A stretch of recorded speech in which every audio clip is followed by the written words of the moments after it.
Let's first look at how we would create a forensic copy of the drive. Click on the New Acquisition button and select the Physical or Logical Disk option. This opens the Disk Acquisition wizard. First select the image type that you require. The options are EO1, DD, or AFF4. Note that the EO1 and AFF4 support compression, whereas DD does not support compression. Therefore, when using DD, you would require a destination drive that is larger than the source drive to hold the image. In this example, we will select the EO1 image type. Similar to the last acquisition we ran, the next three fields are mandatory. Name the image file. Select the same physical disk that we selected earlier. This is the system drive. Browse to the destination folder where you want to store the forensic copy. The size of the image fragments or segments is set to 2 GB by default. This can be changed if desired.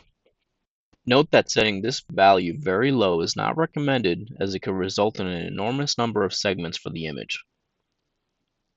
Select your hashing options for MD5, SHA-1, or both. Also set whether the image should be verified once it has been created.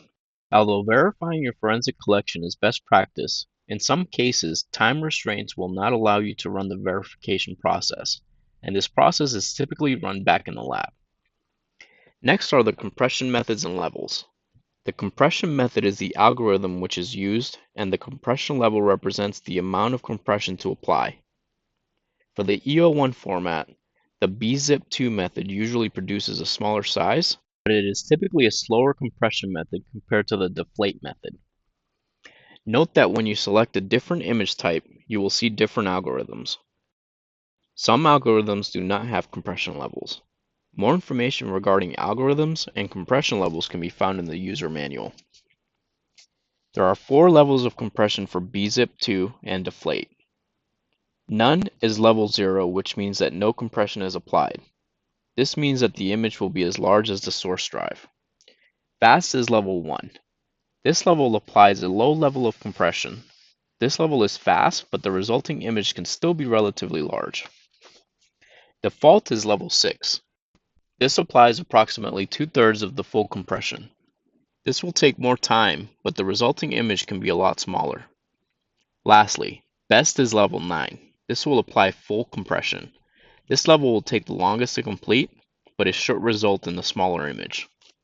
As you can see, the level of compression which is used can affect the time required for the acquisition process. Before choosing a compression level, we need to understand whether the acquisition would benefit from using the compression or not. When working on site, in most cases, time will be a factor, so you would want the fastest method.